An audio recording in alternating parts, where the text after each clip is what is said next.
Bismillahirrahmanirrahim. Assalamualaikum warahmatullahi wabarakatuh. Alhamdulillahi rabbil alamin. Alladzi khalaqal mauta wal hayata liyabluwakum ayyukum ahsanu amala wa huwal azizul ghafur. Allahumma salli ala sayyidina Muhammad wa ala alihi wa ashabihi ajma'in. Semoga Allah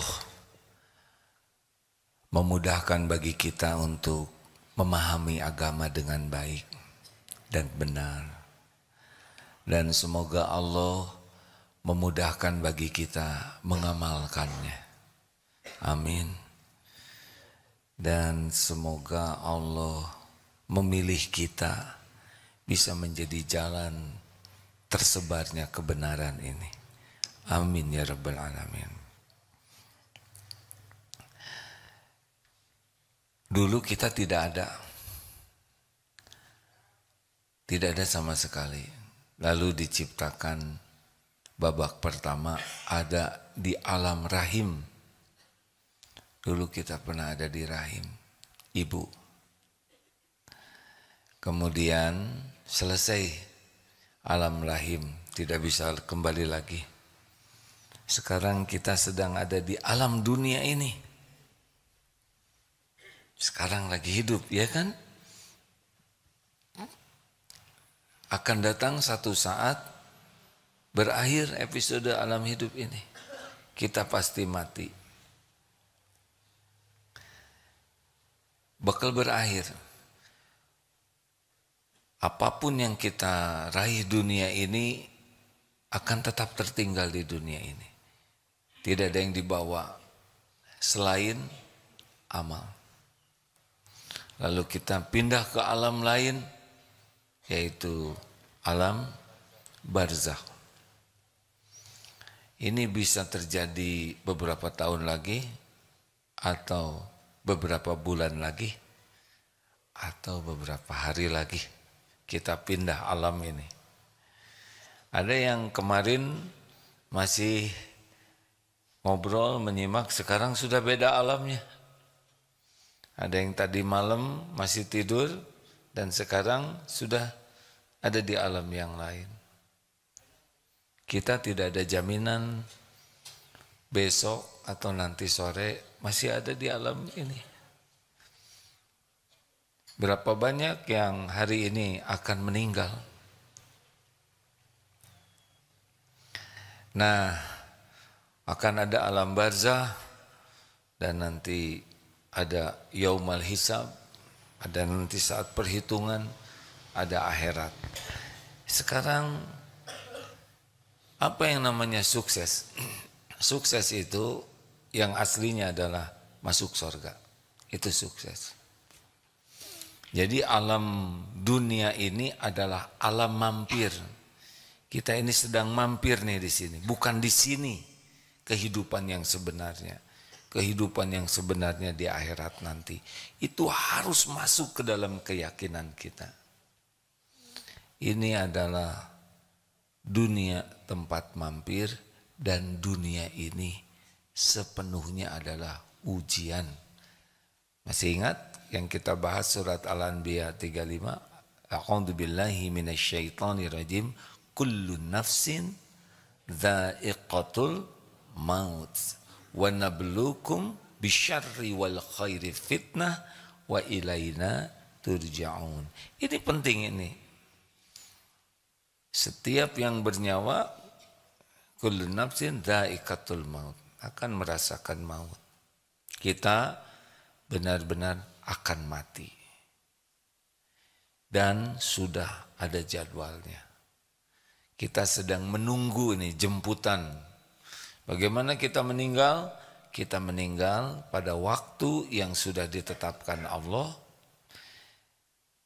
Kita akan datang ke tempat yang ditentukan oleh Allah. Kita akan meninggal dengan cara yang dikehendaki Allah. Kita harus berusaha agar dimanapun, kapanpun husnul khotimah. Itu yang penting ya. Awal sukses kita di akhirat adalah cirinya husnul khotimah. Ini penutupnya, akhir yang baik. Ini penting sekali ya. Akan diurut terus. Jadi sukses itu masuk surga. Nah, supaya sukses akhir hidup ini husnul khotimah. Itu cirinya. Cirinya akan sukses itu husnul khotimah, akhir yang baik. Jadi pekerjaan kita sekarang bagaimana nih? Kapanpun kita dicabut nyawa, husnul khotimah. Halo? Husnul khotimah ini artinya akhir yang baik. Supaya akhirnya baik, bagaimana caranya? Setiap saat jadi orang baik. Karena kita kan tidak tahu kapan akan dicabut nyawa ini. Nah, karena kita tidak tahu, dirahasiakan oleh Allah, ya sudah. Jadi sederhanakan saja hidup ini. Bagaimana kita jadi orang baik dalam pandangan Allah. Nah, Allah itu melihat cuma dua hal. Sebetulnya Allah melihat segalanya, ya. Tetapi penilaian Allah itu hanya pada dua hal. Innallaha la yanzuru ila suwarikum wa amwalikum walakin yanzuru ila qulubikum wa a'malikum. Ini penting nih. Sesungguhnya Allah tidak melihat rupa dan hartamu, tapi Allah melihat hati dan amalmu. Segalanya dilihat oleh Allah, tapi penilaian Allah itu kepada hati dan amal. Makin jelas ini. Nah ya, kita urutkan sukses. Jawab hadirin. Sukses itu masuk surga kasep ya. Cirinya bekal masuk surga di alam dunia ini berakhir dengan husnul khotimah, akhir yang baik. Ini husnul khotimah ini hadiah dari Allah bagi orang yang berusaha baik. Jadi kita sekarang bagaimana caranya supaya kita ini dinilai baik oleh Allah. Nah, penilaian Allah itu bukan kepada casing, bukan kepada jumlah harta, gelar, pangkat, jabatan, terkenal atau tidak, bukan. Itu Allah yang bagikan sebagai begini ya, jawabannya agak cepat ya. Harta, gelar, pangkat, jabatan, kedudukan, penampilan, popularitas sebagai mantap, ujian, bukan tanda kesuksesan. Orang masuk ruangan ujian itu bukan sukses. Sukses itu kalau lulus ujian. Jadi kalau sedang punya gelar, pangkat, jabatan, jangan dulu syukuran. Karena itu adalah ujian. Nah, yang dinilai oleh Allah subhanahu wa ta'ala apa? Hati dan amal. Nah, makin jelas ya. Jadi harus gimana nih selama hidup ini? Sederhananya adalah harus terus membersihkan hati dan harus sekuat tenaga waktunya jadi amal soleh. Bagaimana supaya hati ini bisa punya hati yang baik dan amal yang baik? Diurut lagi. Apa kuncinya? Tebak apa kuncinya? Ilmu. Kalau tidak ada ilmunya, kita tidak tahu bagaimana punya hati yang baik. Kalau tidak ada ilmunya, kita tidak tahu amal yang disukai Allah itu yang mana. Maka kalau diurut sekali, apa yang harus kita lakukan adalah belajar. Ayat pertama dalam Al-Quran apa? Iqra, menghimpun ilmu, informasi. Itu pintunya. Sabda Rasulullah sallallahu alaihi wasallam, man yuridillahu bihi khairan yufaqihu fiddin. Barang siapa yang dikehendaki Allah kebaikan baginya, ini orang bakal baik nih, bakal sukses dunia akhirat dalam pandangan Allah. Apa yang Allah berikan? Paham agama. Kebayang urutannya, kira-kira orang jadi ahli surga tuh syariatnya apa? Tuh, semangat memahami agama. Jadi bukan tahu, tapi paham. Tahu sabar? Tahu kuda? Paham kuda? Tahu kuda?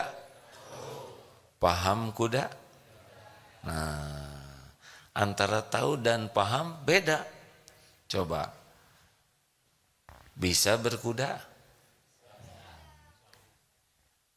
Mana yang bisa berkuda? Tidak mungkin bisa berkuda hanya dengan tahu kuda, ya kan? Karena bisa berkuda tuh harus naik kuda, bukan tahu kuda. Bisanya orang berkuda dengan benar, bukan naik di potret, bukan itu, yaitu naik kuda, ya. Bisa berkuda itu pasti harus dengan belajar dan berlatih. Tidak mungkin dengan tahu jadi jago berkuda. Enggak, itu jauh. Dekatnya orang bisa berbuat itu dari paham. Maka sekarang kita paham kenapa ayat pertama adalah Iqra, benar? Bacalah. Ini perintah untuk belajar, menghimpun input supaya kita paham. Jadi kalau ingin tahu bencana besar bagi kita, musibah besar bagi kita, bukan kehilangan uang, bukan kehilangan harta, bukan kehilangan jabatan, tapi kehilangan bisa memahami kebenaran.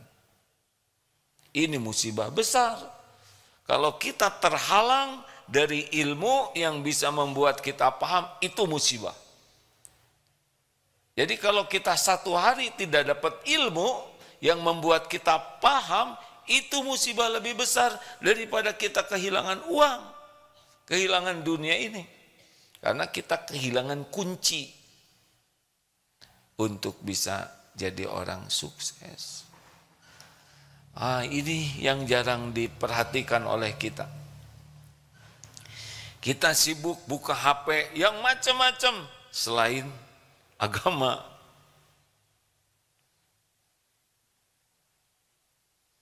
Kenapa jadi mikir begini? Kita berbaik sangka, tadi subuh banyak, betul tidak? Penuh masjid ini. Tapi giliran belajar agama, lebih sedikit. Mudah-mudahan yang pulang juga sedang belajar. Kita husnuzon, ya. Sedang belajar di tempat lain atau mengerjakan kewajiban lain. Kita tidak boleh suudzon. Ini tapi lebih sedikit, Pak. Yang datang ke majelis taklim lebih sedikit. Ada lagi yang lebih sedikit. Apa? Yang mengamalkan ilmunya. Ada yang datang ke majelis taklim rajin, ada, alhamdulillah. Tapi giliran mengamalkan, itu beda lagi. Dari yang mengamalkan, ada lagi yang lebih sedikit. Apa? Yang ikhlas mengamalkannya. Jadi masih panjang nih ceritanya ya. Kita urut ya. Mau diurut? Coba panggil tukang urut. Satu, bahwa hidup ini, maaf ya, sukses itu masuk surga, gagal itu ahli neraka. Gak ada apa-apa di dunia, mau jadi apapun di dunia itu hanya ujian, gak ada sukses-suksesan. Sukses di dunia itu kalau jadi ahli takwa dan cirinya adalah husnul khotimah. Harta, gelar, pangkat, jabatan, popularitas, penampilan, semua itu hanya ujian, bukan tanda kesuksesan. Jadi ciri orang bakal sukses kalau di dunia ini apa? Husnul, berakhir dengan baik. Supaya akhirnya baik, maka setiap waktu kita harus jadi orang yang dinilai baik oleh Allah. Betul? Manusia mah nggak usah pusingkan. Nabi Muhammad aja sempurna kebaikannya, tetap aja ada yang tidak suka. Benar? Ada yang memusuhi, ada yang memerangi. Ya sudah, biarin aja lah. Itu urusan amalan mereka. Urusan kita cuma satu, bagaimana baik dalam pandangan Allah. Kita tidak usah ribet dengan orang yang menghina, mencaci, itu biasa saja. Itu ujian juga, ya sama, nggak ada apa-apanya. Mau sampai dower misalkan begini ya, orang menghina nggak ngepek. Itu balik ke dirinya saja. Apa yang dinilai oleh Allah?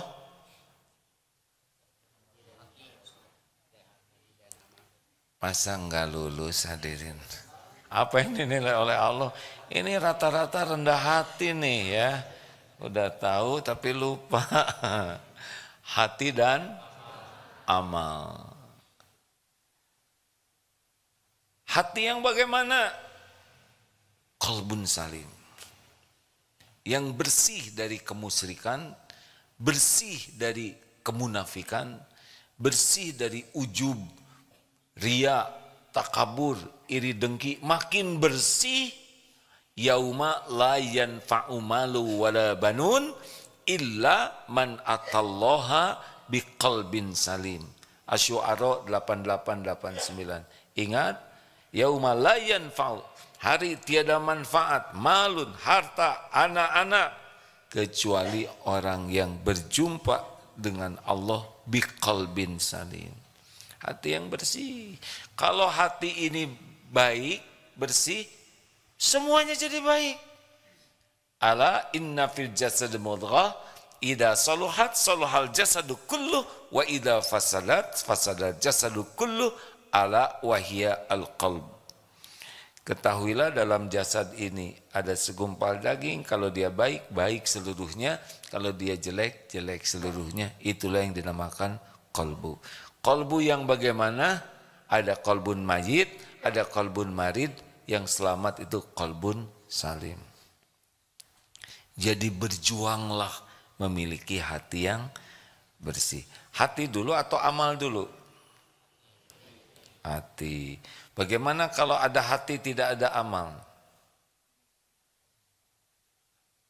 Saya niat sholat, tidur aja. Tidak bisa. Sekuat tenaga kita amalkan sholatnya. Nanti ada lagi penilaian sholatnya. Niat sholat dengan kualitas sholat ada lagi. Ya, ini kan pada niat sholat barusan ke masjid, betul? Niat sholat, mau sholat di Masjid Darut Tauhid. Tapi ketika sholat, kemana tadi pikiran?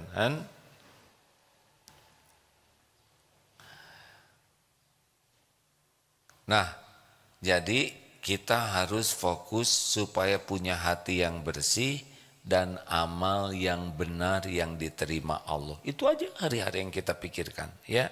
Perkara harta, gelar, karir dan sebagainya itu milik Allah, nanti dikasih oleh Allah dengan jumlah, waktu, kadar yang menurut Allah yang paling baik.